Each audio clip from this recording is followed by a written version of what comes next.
Welcome back to Inside Politics. Our guest today, Nashville Mayor Megan Barry. We're talking transit in this final segment, as we did in the second segment.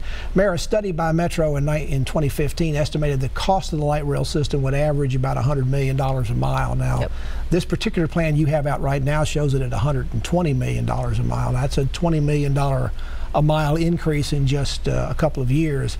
How can voters and taxpayers, even though it's going to be certified by the state, be sure that this project won't be mired in cost overruns before it ever gets started? Well, I mean, I think that's why we're doing these assessments, and we're looking at this on the front end. And the financing and the revenue streams that the state will certify care for reserves that will prevent those overruns, because we do want to make sure that we're financially responsible. Now, the light rail makes up more than half the cost of this is going to be in the downtown tunnel that will be made. I think that was done primarily because even though Nashville's a difficult city to dig in or blast in much below the surface, the downtown streets and everything are just too compact and tight to be able to make this work. But over $1 billion of the $5 billion is it's less coming. than $1 billion, but it's about 20%, a little less than 20%. Right. How do you keep that from becoming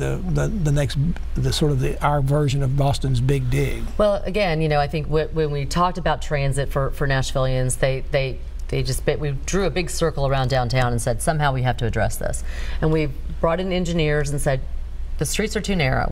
There's no way we can get transit down them. So the best approach is to go underground. And the blasting piece, more boring. This idea that you're going to bore a tunnel, which is great because you can run trains and buses down there. Well, they started that with the thermal transfer plant, just not of the size you're talking. Right, exactly. But it's the same kind of thing. And my understanding is there's lots of tunnels under downtown. One other thing to be clear about for voters as they move forward towards the vote in May, there's been talk of multiple taxes being increased as a part of this. Obviously, the biggest one is the sales tax, but also some other parts of the plan. You only have a few words to put it all in there together.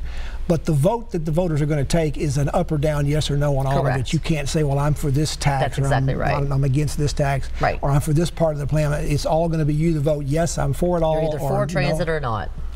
Now, some of the critics of transit are saying you're basing this all on old technology, that you're not taking into account innovations like ride service, like ride sharing, and self-driving cars. How do you respond to that? Well, you know, clearly part of this is about improving intersections and roadways that will have some of that technology, but that doesn't reduce congestion.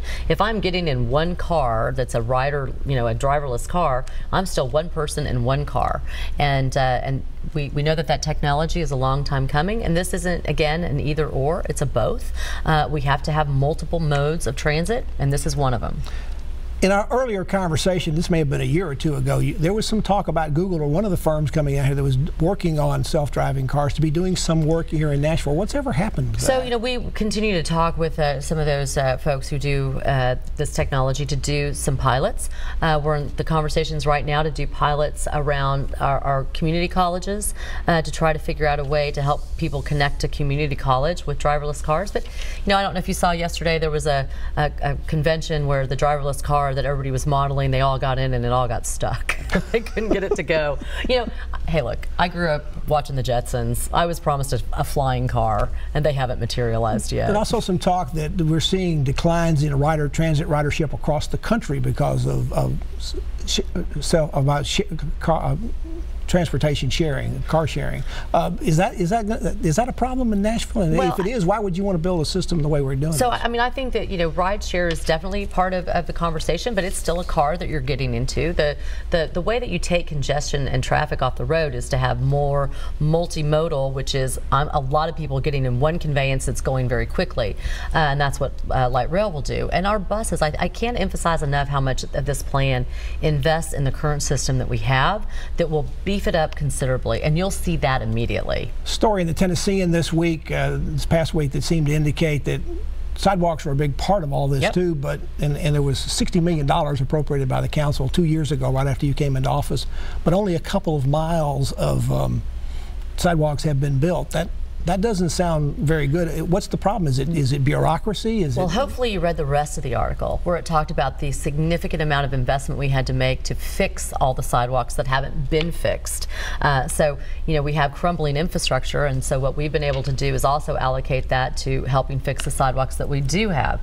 And also private builders have also been building much more sidewalks. So we have 20 miles that private builders have built. So we have absolutely added to our sidewalk infrastructure. Is this the most important vote Nashville's had since the 1962 decision to consolidate Metro? I think we've had some pretty key votes, and I think that this is a significant one. I think that this is our one chance to get transit right, and my hope is that voters will go out and make their voices heard. As we close out, I want to give you congratulations for the national award you'll be receiving. Thank you. The Athena National Leadership Award is given to nationally known women leaders who have achieved the highest levels of professional excellence. A pretty impressive group that have gotten it. Gabby Giffords, Supreme Court Justice Ruth Bader Ginsburg, and astronaut Sally Ride. Yeah. How do you feel being in that company? I'm incredibly humbled. I mean, those are some really impressive women, and I was actually shocked and blown away. Mayor, congratulations again for that, and thanks again for coming on the show, and good luck the next couple of weeks. It's going to be a busy and crucial time for your administration. Appreciate it. And thank you for joining us this week on Inside Politics. I'll be back here again for a future show. If you can't get enough politics in the meantime, go to the News Channel 5 website. You'll find my Capitol View commentary there. The Zoo commentary posted every Friday afternoon. Yes, it'll be back today. Enjoy the rest of your weekend, and we'll see you back here next time. Goodbye.